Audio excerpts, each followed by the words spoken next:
So guys, আমার কাছে বহুত বড় বড় করা প্রশ্ন আছে। যেই টিমে 10 নম্বর পর্যন্ত ব্যাটসম্যান, ঠিক আছে, অলরাউন্ডার ব্যাটসম্যান যাই বলো, মানে 10 নম্বরে লাভজের দীপক চার কম বেশি ব্যাট ধরে।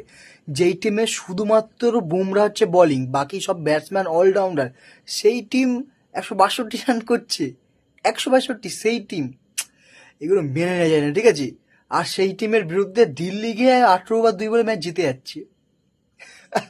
তাও যেই দিল্লির প্রথমে 2 ওভারে 2 উইকেট পড়ে গেছিল, 2 ওভার 2-3 বলের মধ্যে 2 উইকেট পড়ে যায় যে দিল্লির, সেই দিল্লি 18 ওভারে সেই ম্যাচ জিতে যাচ্ছে। তো মুম্বাইয়ের সাথে ভাবো একবার জাস্ট, মুম্বাইকে 18 ওভারে দিল্লি হারিয়ে দিচ্ছে এমন ভাবে, তাও প্রথমে 2 উইকেট পড়ে গিয়ে। আর আর হচ্ছে বড় কথা, রান করতে দেয়নি, মুম্বাইকে রান করতে দিচ্ছে না। তাও মুম্বাই, আল্লাহ কি বলবো সবগুলো। হচ্ছে বড় কথা যেটা বলে যাচ্ছে, রাহুল হচ্ছে বড় প্রবলেম, দিল্লির বড় প্রবলেম রাহুলের 2টো ম্যাচে 1টা রান।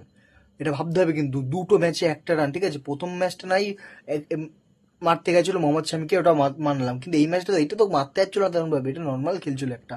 তাও ভাই কে কিপারের কাছে ক্যাচ আউট, এইগুলো দেখে খেলতে হবে রাহুলের উপরে।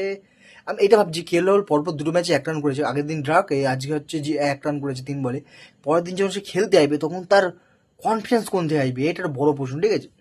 আর যদি আমি বাকি কথা বলি, বাকি কথা হচ্ছে তোমার ভাই, দিল্লির কামব্যাকটা যা ছিল, পরপর 2 উইকেট পড়ে যাওয়ার পরে নীতিশ রানা রান আউট হওয়ার পরে রাহুল আউট হওয়ার পরে, মানে প্রথমে রাহুল আউট হলো, তারপরে নীতিশ রানা রান আউট হলো, তারপরে নিশাঙ্কা যেমনভাবে কামব্যাক করালো।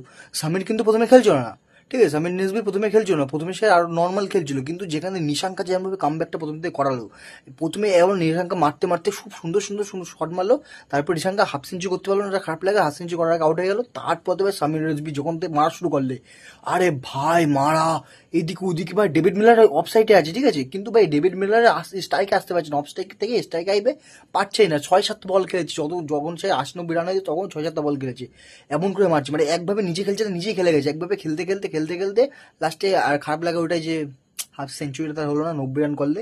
তাও 51 বলে 90 রান, 7টা 6, 7টা 4, 170+ স্ট্রাইক রেট, ঠিক আছে, 76 স্ট্রাইক রেট নিয়ে খেলেছে। এটা হচ্ছে মজাদার। মুম্বাইকে রিয়ালিটি চেক দিয়ে দিয়েছে ভাই। মুম্বাই সবাই বলছিল Mumbai team, we team, Delhi হারিয়ে দিয়েছে। এখনো আমাদের আর বাকি হচ্ছে তোমার আরসিবি আছে বাকি আছে।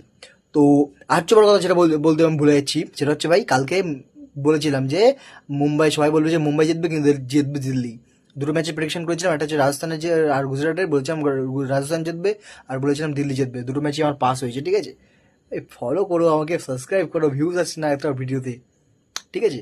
তো আজকে মনে হয় এতটাই, টাটা বাই বাই। আর কালকের ভিডিওগুলো নিয়ে আর রাজস্থানের ভিডিও নিয়ে করে ভিডিও ছাড়বো কিনা এটা ভাবছি। এই ভিডিওটা যদি কম বেশি ভিউ আসে, তাই রাজস্থানের নিয়ে ভিডিওটা ছাড়বো, কারণ রাজস্থানের যে তুষারার বলটা ভালো বল করেছিল লাস্ট ওভারে, সুন্দর ম্যাচ যা জমেছিল। তো আজকের মধ্যে এতটাই, টাটা বাই বাই।